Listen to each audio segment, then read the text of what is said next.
पहले आप पहचानो रे साधु, पहले आप पहचानो, बिना पचिने पार ब्रह्म को कौन कहे मैं जान्यो। पीछे ढूंढो घर अपनो, तब कौन ठौर ठहरानो। जब लग घर पावत नहीं अपनो, तोलो भटकत फिरत भर मानो, तोलो भटकत फिरत भर मानो। पहले आप पहचानो रे साधु, पहले आप पहचानो। बोलो श्री प्राणनाथ प्यारे की जय। कृष्ण प्रणामी साधनालय में शाम के समय वाणी चर्चा में हम उपस्थित हैं। आज कीर्तन ग्रंथ प्रकरण 62 प्रकरण से हम कुछ चौपाइयों को लेकर के उपस्थित हैं। मागत हूँ मेरे दुल्हा। महामती प्राणनाथ जी के अंदर धनी जी का जोश अर्थात परब्रह्म परमात्मा की जो आवेश शक्ति भी अंदर है, और आत्म दुल्हन श्री जी महाराज की आत्मा स्वरूपा श्यामा जी महारानी अलादीनी शक्ति सदगुरु श्री देवचंद्र जी महाराज के अंदर होकर के जो भी काम किए, तो श्यामा जी सत्तावे महामती प्राणनाथ जी के अंदर विराजमान हैं। और संसार जिन आत्माओं के लिए बना है उनके लिए कहा गया है तारतमीय टर्मिनोलॉजी में कि ब्रह्म आत्माओं के लिए। नास्य ज्ञानम ब्रह्म सृष्टिम बिना कश्यपि जायते। ब्रह्म सृष्टिम बिना, तो शास्त्रों में ब्रह्म सृष्टि नाम भी दिया है, और वो ब्रह्म आत्मा है। तो वो ब्रह्म आत्माओं के एक जमात है, परब्रह्म परमात्मा की अपने दिल के एक अंगनाएं आनंद स्वरूपा उन आत्माओं में श्री इंद्रावती आत्मा, वो भी महामती प्राणनाथ जी के अंदर विराजमान है। तो ऐसे 5 दैवत महामती के अंदर उपस्थित है। पूरा तारतम वाणी में इन शक्तियों में अलग अलग अपनी प्रस्तुति देते हैं। एक साधारण व्यक्ति में भी बहुत सारे व्यक्तित्व होते हैं। महामती प्राणनाथ जी के अंदर तो बहुत ऐसे शक्तियों की समावेश है, फिर भी मुख्य 5 लिया गया है। उनमें से श्यामा जी सत्ता दुल्हन, या श्याम जिन अंग हो सुंदर 7 इंद्रावती सत्ता। तो इस प्रकरण में परब्रह्म परमात्मा के साथ दुल्हन शक्ति या इंद्रावती आत्मा प्रार्थना करती है कि सभी भक्तों ने भगवान के साथ प्रार्थना की है। उदाहरण काफी है। ये धरती का गुण है। तो जैसे ही ज्ञानी भी ज्ञान मार्गी जीवन मुक्त दशा ये दर्जा में पहुंचने वाले भी एक बार तो अपने हृदय में उतर करके परमात्मा के पास अपने आप को कुर्बानी, अपने आप को समर्पित ही मानता है। सिद्धांत उसका ज्ञान मार्ग है और उसका टाइटल जीवन मुक्त। अब कोई इच्छा नहीं, और स्वयं ब्रह्म स्वरूप होने के बाद अब किससे क्या बोलना, किससे क्या मांगना, ऐसे सिद्धांत है। लेकिन अंततगत्वा कुछ समय ऐसी स्थिति में रहने के बाद भी परब्रह्म परमात्मा के महाकारण में ही है। एकांकी न रमते, वो अकेला नहीं रमता है और तुरंत ही ऐसे जीवन मुक्त ज्ञानी के अंदर भी प्रेम का लहर आ जाता है। ये तो तारतम्य सिद्धांत में तो श्री राजी महाराज परब्रह्म परमात्मा अपने आत्माओं के साथ किस तरह से रहते हैं, कैसा प्रेम लीला में रहते हैं, ये तो जब उसमें डूब जाते हैं अपने आप दर्शन हो जाता है। तो इसीलिए यहाँ महामती प्राणनाथ जी सभी शास्त्रों के मत को, सभी दर्जाओं को अनुभव करते हुए यहाँ मागत हूँ मेरे दुल्हा। इस समय में बिल्कुल अंतरात्मा से दुल्हन कबूल करते हुए प्रत्येक धरती के आत्माओं को ये ज्ञान दे रहे हैं कि आखिर संसार में किसी से बात तो करना ही होता है और व्यवहार और लीलाएं दो शब्द हैं।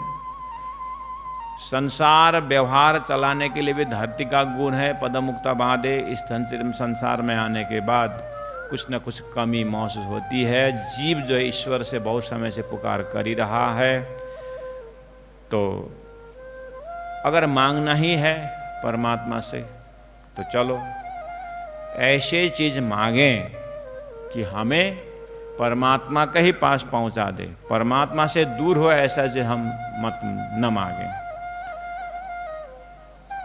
तो ऐसी इच्छा, मतलब ऐसी शिक्षा जो है यहाँ पर दर्शाया जा रहा है। पहला शब्द तो मांगत, ये शब्द ही धरती में कोई नहीं पचा सकता है। मांगना मामूली नहीं है महाराज। सिंधी ग्रंथ में हम श्रवण कर रहे हैं कि परमात्मा से बार बार श्री राजी महाराज से इंद्रावती आत्मा मांगती रहती है कि दर्शन दे दो, मेरे से मीठी बोली से बातें करो। ये अंतरंग पुकार एक आत्मा तड़पती है। वैसे भी संसार में लोग बोलते हैं जब तक बच्चा नहीं रोता है तो माँ दूध नहीं पिलाती। और आत्माओं का पुकार हर संसार में जितनी भी भक्त हुए हैं उनकी बातचीत परमात्मा से ही हुआ है, अपने इष्ट से ही हुआ है। और संसार में लोगों ने बातों से क्या फायदा है, संसार के लोगों से बात करने से, मांगने से क्या फायदा है। तो अगर मांगना ही है तो परमात्मा से मांगे। वैसे लोग मांगना नहीं चाहते।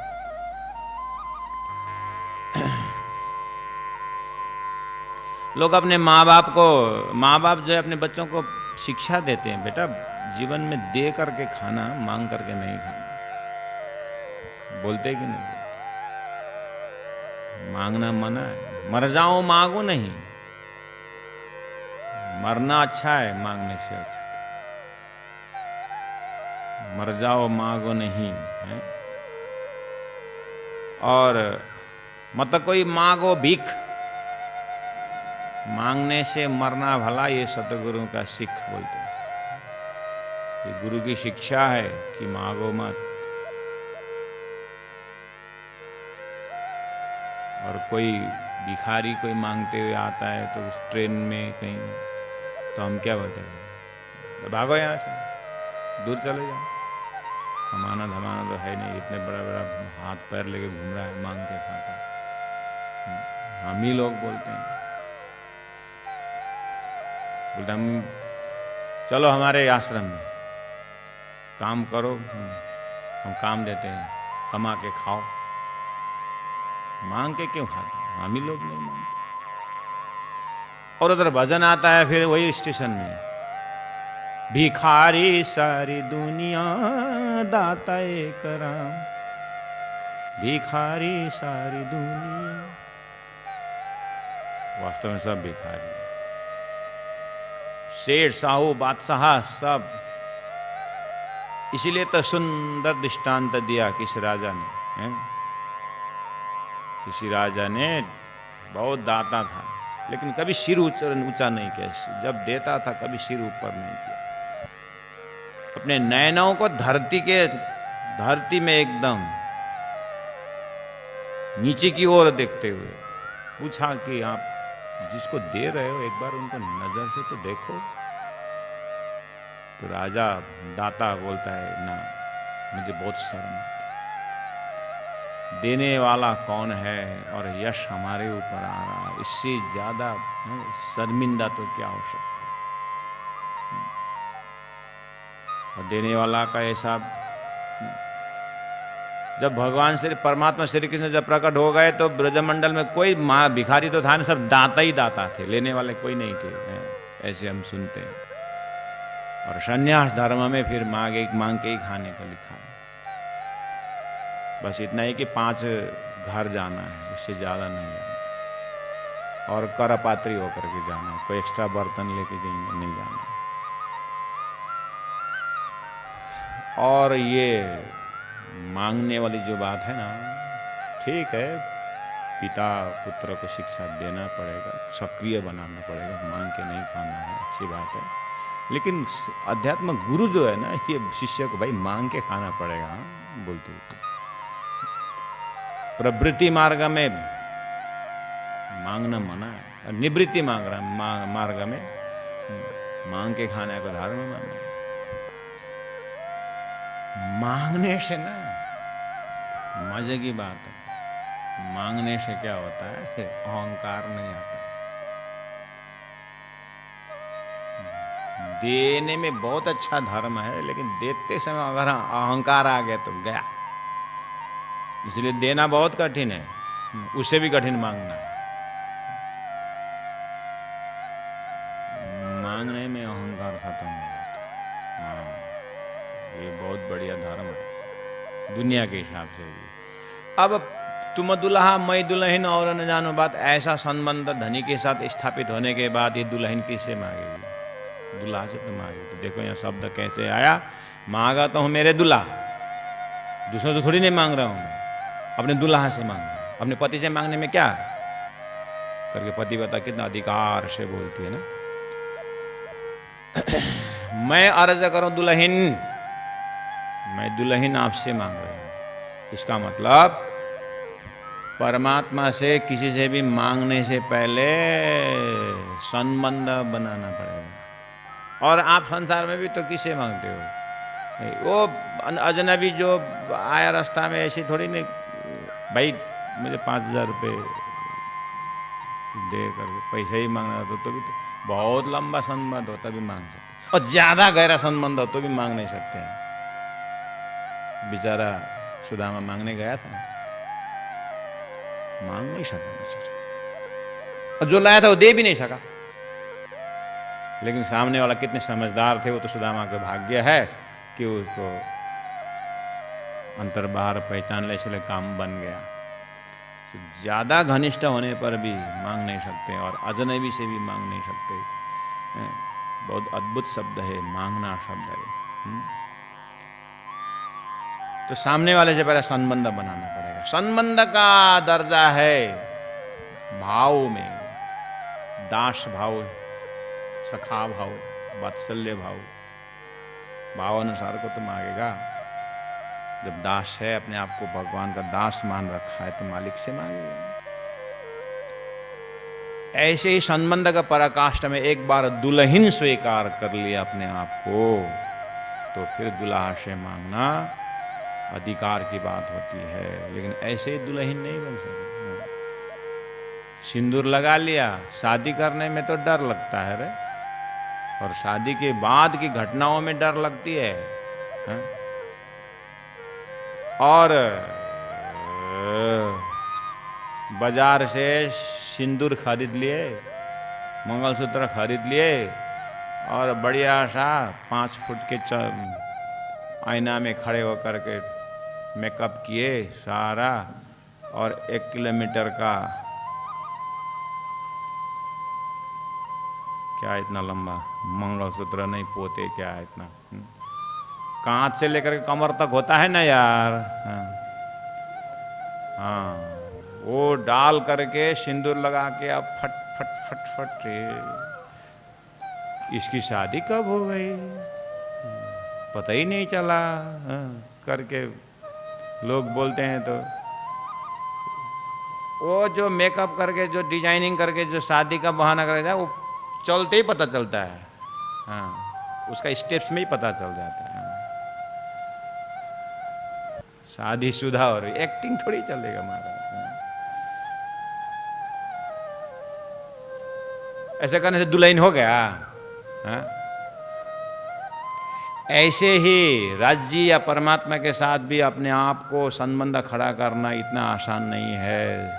ये संपूर्ण पर्सनालिटी को बिल्कुल सौंपने दुल्हन बनना। इसलिए दुल्हा स्वीकार करने से पहले अपने आप को दुल्हन कबूल करने का हिम्मत होनी चाहिए। यहाँ पर श्री इंद्रावती आत्मा, श्यामा जी महारानी सत्ता, जो जिस एंगल से आप देखिए बहुत मार्मिक शब्द में उन्होंने कहा कि मांगत हूँ मेरे दुल्हा। ये हुई बात संबंध की बात, ये हुई भाई मांगने के बाद। अब मांगना तो मांगना, क्या मांगना है उसका भी दर्जा होता है फिर। और मांगने वाली बात चलो बाद में देखेंगे। मन से मांगूंगा, वचन से मांगूंगा, कर्म से मांगूंगा, हाँ, लेकिन एक कंडीशन।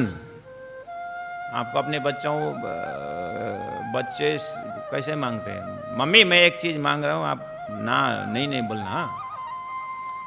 मम्मी या सब्जी झोंकना है, उधर पता नहीं कितना काम है। लड़का बच्चा वो साड़ी का पल्लू पकड़ लिया और पीछे छोड़ नहीं, वो छोड़ता नहीं है। पहला बोलो, हाँ पहला बोलो मैं मांगूंगा दूंगी, बोलो। और तू क्या मांगेगा? मैं मेरे पास है या नहीं है, कैसे मैं बता दूँ तेरे को? मैं आपके पास है इसीलिए बोल रहा हूँ ना, है तो फिर दे दूंगा ना। पहला बोलो, कबूल करो। और तू क्या मांगेगा? बता, आकाश से तारा गिरा दे, थोड़ी ना मेरे से बनेगा। तो बच्चा क्या बोले? बहुत माँ बेटे का, बच्चा का यहाँ पर घमसान होता है, हाँ, लेकिन आउट ऑफ कंपैशन, दया की मूर्ति, वात्सल्य जो मूर्ति, मांग बेटा मांग मांग मांग मांग, क्या मांगे मांग लो। थोड़ी देर टाइम निकालेगी वो। अब क्या मांगेगा? अंदर में थोड़ा तकलीफ तो है। पहला कंडीशन, पानी पकड़ के संकल्प करो मां कि ए जिन तुम खाली करो। महामती प्राणनाथ जी, इंद्रावती आत्मा, मैं मांगने जा रहा हूँ हे धनी, लेकिन आप अभी एग्रीमेंट कर लो, खाली हाथ मुझे भेजना नहीं। मैं पूरा दिल से आ रहा हूँ, मैं अपने पूरी समर्पण से आ रही हूँ, लेकिन मेरे दिल को आप खाली मत भेजना, दिल भर के भेजना है। पहला ये एग्रीमेंट आपसे करना चाहता हूँ, क्योंकि मैं अर्ज करूं दुल्हन, पहला मेरे तरफ तो थोड़ा सिर उठा के देखो धनी, मैं कौन आया हूं सामने में? मैं दुल्हन आई हूं आपके पास। थोड़ा बहुत राज्य से पॉजिटिव थिंकिंग हुआ, सकारात्मक संकेत मिला होगा अपने पति से। अब उनको और खुश करने के लिए मांगने का भी एक तरीका बताते हैं। कभी कभी क्या होता है ना, लोग मांगते रहते हैं, देने की बात ही नहीं करते यार। कभी भी जाओ, कभी तो दिया भी करो ना यार। पड़ोसी से जब इसको फल जाता है वही उठा के लाए, कद्दू है वही उठा के लाए, उसके खेती से वो गन्ना मिले वही लेके। अभी कभी अपने खेती में भी होता हो तो दिया भी करो ना। किसी को कितने ऐसे आदत होते हैं कि बस उठाते रहो। किसी का पैसा मांगने का आदत होता है, मांगते रहते, मैं तो वापस कभी करता ही नहीं। एक आदमी को नींद आती नहीं थी जब तक 10, 15, 20 आदमी दिन में कब ऐसा ना बोले तो वो बेचारा नींद ही नहीं आती थी। कब लौट आओगे? 2 किलोमीटर गए, फिर वही आवाज, ए भाई कब लौट आओगे? फिर 4 किलोमीटर गए, वही कब 20 आदमी ऐसा ना बोले, उसको नींद ही नहीं आती थी। तो मतलब इसने कितने जने मांग के खाया? किसी को इतनी आदत हो जाती। महामती प्राणनाथ जी बहुत लॉजिकल बात कर रहे हैं कि राजी, पहला तो एग्रीमेंट ये, आप मुझे खाली नहीं करोगे, मैं मांगने आ रही हूं। दूसरी बात, आप डरना नहीं, मैं इंद्रावती आत्मा हूं, बहुत लॉजिकल आत्मा हूं। मैं पहला आपको, मेरे पास जो है वो आपको पहला दे देती हूं, उसके सट्टा में, उसके बदला में आप देना। राजी महाराज, अच्छा तू लौट देने भी तेरे को आता है, देने को भी आता है, मैं बिल्कुल आपको दे रही हूं, तो बताओ क्या दोगे। देखिए पहला तो बैठे तो सही, राजी महाराज पहले बैठो तो सही, आराम से, बहुत ध्यान से सुनना है। इस तरह से राज्य से बिल्कुल वहदत, एक दिली होकर के ऐसा अंतरंग का पूरा वार्तालाप चल रहा है, उसके बीच से इतना ज्ञान का रस निकल रहा है कि हम सुंदर साथ के लिए, कि सुंदर साथ जी राज्य देने को तैयार हैं और राज्य लेने को भी तैयार हैं, तो आप क्या दोगे और क्या मांगोगे, पहला इस चीज को सीखो। तो यहाँ पर मांगना सिखा रहे हैं कि मेरे धनी तुम्हारी साहेबी तुम अपनी राखो आप। इंद्रावती ने क्या दी, मांगने का खाली कंडीशन रखी और वापस नहीं खाली वापस नहीं भेजने का, ये भी एग्रीमेंट हो गया है।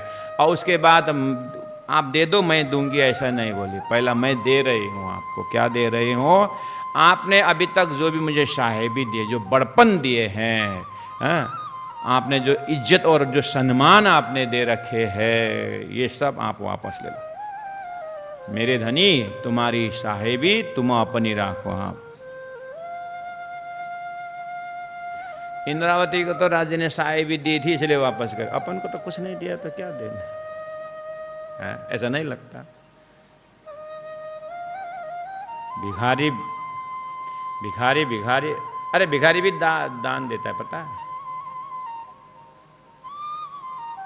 एक गली में बहुत दिन से भिखारी नहीं आ रहा था, महीना 2 महीना में एक भिखारी जब आया गली में तो बोला कि भाई तू बहुत समय इस गली से नहीं गुजर रहा है, कहाँ गया आजकल। नहीं ये भी है, गली तो मैंने मेरा दामाद को दहेज में दे दिया। उसकी लड़की की शादी हो गई बेचारा, तो दहेज में क्या दूं, तो दामाद को बोले कि ये मेरी कब्जा की जो गली है ये उसको दे दिया। अच्छा वो तुम्हारा दामाद है जो आ रहा है? हाँ वो मेरा दामाद है।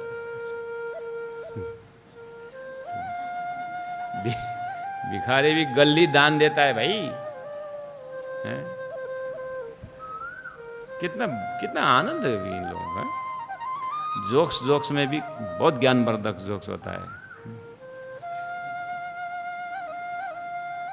मेरे धनी तुम्हारी साहेबी, आपने ये जो, मुझे तो पता ही नहीं चल रहा है कि सुंदर साथ मुझे प्राणनाथ करके बुलाते हैं, हे राजी महाराज करके बुलाते हैं, हे धाम धनी करके बुलाते हैं, ये सब आपका टाइटल है। मेरे को कहाँ से थोपड़ दिया आपने ये सारा। मैं तो अपने आप को बस आपकी अर्धांगिनी, आपकी सखी, आपकी आत्मा, और लोग इस तरह से मुझे पूछा मैंने उन लोगों को तुम ऐसा क्यों बोल रहे हो, तो बोले आपने तो वेदों सिखाए, वेद में लिखा है ब्रह्मविद ब्रह्म भगवती श्रुति, वेद को जानने वाला ब्रह्म ही होगा। तो आपने ब्रह्म ज्ञान दिया तो आप ब्रह्म स्वरूप है, आप तो हमारे राज्य महाराज। वाह वाह वाह, ऐसे ऐसे शब्द आपने मेरे लिए पूरा संसार के भक्तों के मुखारबिंद से ऐसे ऐसे टाइटल मेरे ऊपर दे दे करके आपने इतना दबा दबा के दिया, ये मेरे लिए स्वीकार नहीं है प्रभु। अब स्वीकार नहीं है बोल के मैं कहाँ तक बोलूँ, आपने दे तो दे दिया, दे दे लई जो दाब पहले वाला प्रकरण में आया था, आपने दबा दबा करके दे दिया है ये ठस ठस ठसा ठसा के मेरे ऊपर इतना सुंदर टाइटल। अब मैं बोल नहीं सकती, लेकिन धनी आपने साहेबी तो दे दी। इंद्रावती आत्मा का पर्सनल जो व्यू है, उनको वो साहेबी से उसे कुछ फर्क पड़ने वाला नहीं है। लेकिन धनी ने पीछे मुड़ के देखा महाप्रलय तक, बाप रे इतना बड़ा टाइटल अगर इस तरह का काम अगर हो गया, आने वाले भविष्य के सुंदर साथ जी के ऊपर। ये तो फूले न समाएंगे भाई, इनको तो बहुत बड़ा पर्दा बन जाएगा, परमात्मा बहुत बहुत सुदूर चले जाएंगे ऐसे। तो ये बहुत खतरा है ये।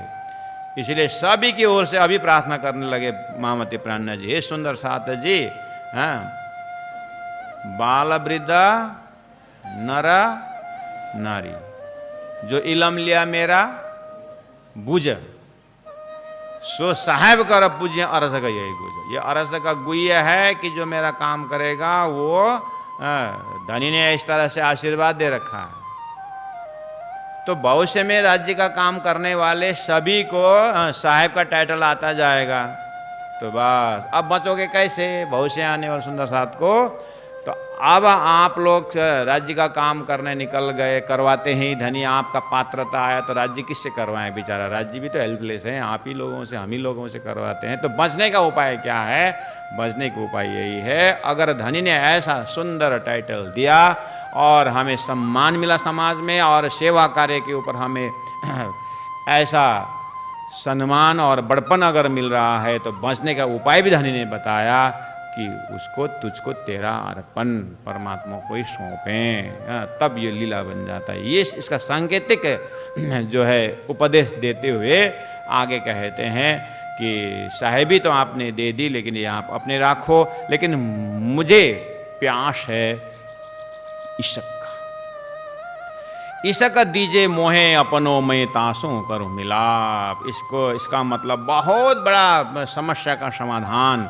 हम चाहते हैं परमात्मा से मिलने को, मिलाप चाहते हैं, और एक तरफ हृदय मिलाप के लिए हृदय दिल तड़पता है, और दूसरे तरफ ये दिमाग है, इसको चाहिए सम्मान, इसको चाहिए इज्जत, इसका चाहिए बड़पन।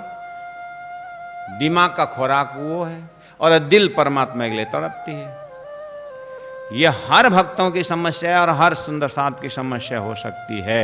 इसीलिए पहला तो इस सिर में जो साहेबी है उसको धनी के चरण में रख दो और हाथ जोड़ के हमें मांगना है, ईशक दीजो मोयापन हो। तो कुल मिला करके राज्य से मुलाकात होने की जो विषय है वो ईशक की है। धनी दे तो मिलेगा, धनी न दे तो नहीं मिलेगा। और ये जागने के ब्रह्मांड में और ये खेल के बीच में तो इलम या ज्ञान ही ऐसा है कि परमात्मा के पास धनी ने इलम दिया और ईशक खींच के रख दिए हैं। इसीलिए सुगंध जरूर देते हैं, लेकिन ये धरती में ज्ञान 99% मुख्य होने जाता है। लेकिन एक बार आही श्वास के लिए तो फिर ईशक ही चाहिए, ऐसा खेल बनाया है। इसलिए यह लगभग अंतिम श्वास के लिए पूछ रहे हैं कि ईशक दीजो मोए अपनो मैं तासों करो मिलाप हे धन्य। मैं न चाहूँ मैं बुजुर्गी, मुझे बड़पन नहीं चाहिए, न चाहूँ खिताब खुदाए, कोई मुझे खुदा का खिताब दे, परमात्मा स्वरूप माने, मुझे वो भी नहीं चाहिए। हे धनी आपके चरण शरण में मैं यही चाहती हूँ। ईशक दीजो मोए अपनो मोहे याईशो मुद्दा है। मेरा झगड़ा आपसे यही है कि आपने इलम तो बहुत दिया और ऐसा विवेचन दिया, मुझे अब ये धरती, ये संसार का गुण मुझे कुछ संसार का रंग जो है थोड़ा सा भी मुझे रंगित नहीं कर सकता, मुझे असर नहीं कर सकता। मैं बिल्कुल आपके कृपा से तटस्थ हूँ, लेकिन दिल बिल्कुल खाली खाली लगा, सूखा सूखा लग रहा है। ये आपने इस दिल में ईशक नहीं दिया है, इसलिए ईशक दीजो मोहे अपनो। यही एक संदेश 2-3 चौपाई हमने कवर किया है। इस प्रकरण में 20 चौपाई है। एक एक चौपाई बिल्कुल आत्मा को गलित गाद बनाने वाला है। इसलिए 1-2 दिन इसके ऊपर चलेगा प्यारे सुंदर साथ जी। आज हम इतना जरूर निर्णय लें, अपने ध्यान में बैठ जाएं, अपने जो है अपने अंतस्करण को देखने की प्रयास करें। तो कृपा करके आप जहाँ जहाँ श्रवण कर रहे हैं इस प्रकरण के माध्यम से, आपसे अनुरोध है कि कृपया जहाँ पर आप जिस कंडीशन में बैठे हैं 2 मिनट टाइम राजी महाराज के लिए दीजिए और अपने गर्दन को सीधा रखिए और कमर को सीधा रख करके आप बिल्कुल तटस्थ हो करके एक बार हम अपने आप में चले जाएं। मैं आप लोगों को इन शब्दों से अपने हृदय को राज्य तरफ खींचने की मैं कोशिश करता हूँ। हम शब्दों के साथ साथ चलें। पहला नंबर, आप बिल्कुल अपने श्वास को नेचुरल स्पीड में, उसके गति में आप छोड़ दीजिए। उसके बाद श्वास कहाँ से आ रहा है,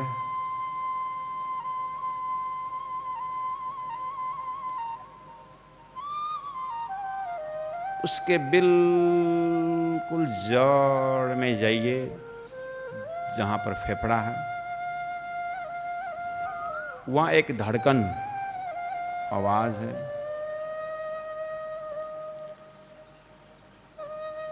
पूरा अपने अंगों में देखिए कहाँ पर राज्य का स्वरूप विराजमान है, आपने कहाँ रखे हैं।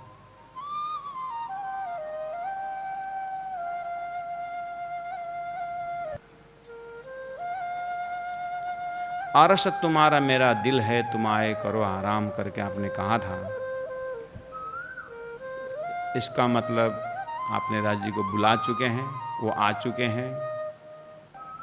तो आरस तुम्हारा मेरा दिल है, तो आप अपने दिल को देखिए। हम अपने दिल को देखें। पहला पता था कि नहीं था कि अपने दिल को देखे बिना धनी को बुलाए तो नहीं।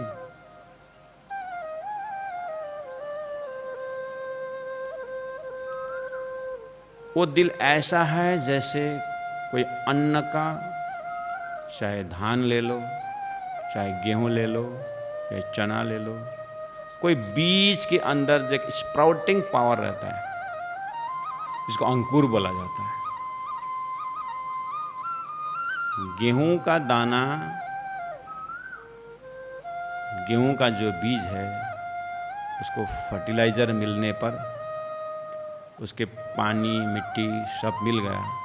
अब ये इसके अंकुर फूटेगा तो गेहूं का दाना से गेहूं ही निकलेगा, उसमें मक्का धान नहीं आएगा। अपना अंकुर देख करके अन्न उगता है। ऐसे ही हम 5 तत्व के शरीर के हिसाब से हम अलग अलग साइज के हैं, अलग अलग देश के हैं, अलग अलग भाषा और अलग अलग संस्कृति के हैं। लेकिन जहाँ तक दिल की बात होती है, उसके अंदर ऐसा अंकुर है, एक जीव का अंकुर है, जो कर्म में विश्वास रखता है, और एक ईश्वरीय अंकुर है जो ज्ञान में विश्वास रखता है, और एक ब्रह्म सृष्टि का अंकुर है, वो प्रेम में विश्वास रखता है।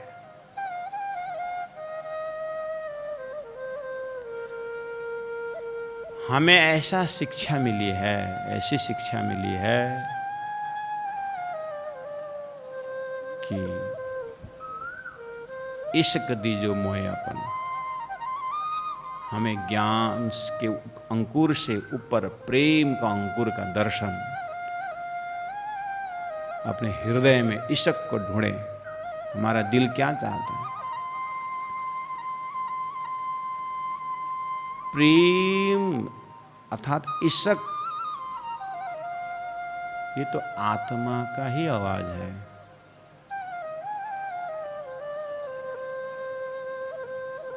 जब कर्म की बात आती है अपने व्यक्तित्व में, तो स्थूल शरीर एक्टिव हो जाता है। जब ज्ञान की बात आती है तो अंतस्करण में बुद्धि अंतस्करण एक्टिव हो जाती है। लेकिन जब प्रेम की बात आती है, तब तो फिर सब पूर्ण विराम लग जाता है और आत्मा का ही सुगंध आता है। जब इश्क की बात आती है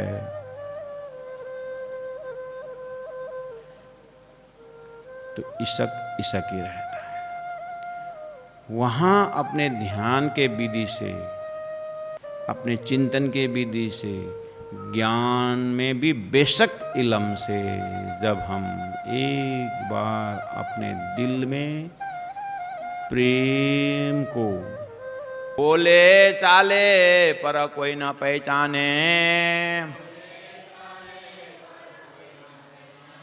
परखत नहीं परखानो, मामत कहे माहे पार खोजोगे, तब जाए आपो लखानो, तब जाए आपो लखानो। बोलो श्री प्राणनाथ प्यारे की जय, सतगुरु महाराज की जय, तीनों पुरी धाम की जय, गुरु जी 108 मंगलदास महाराज की जय। प्रणाम।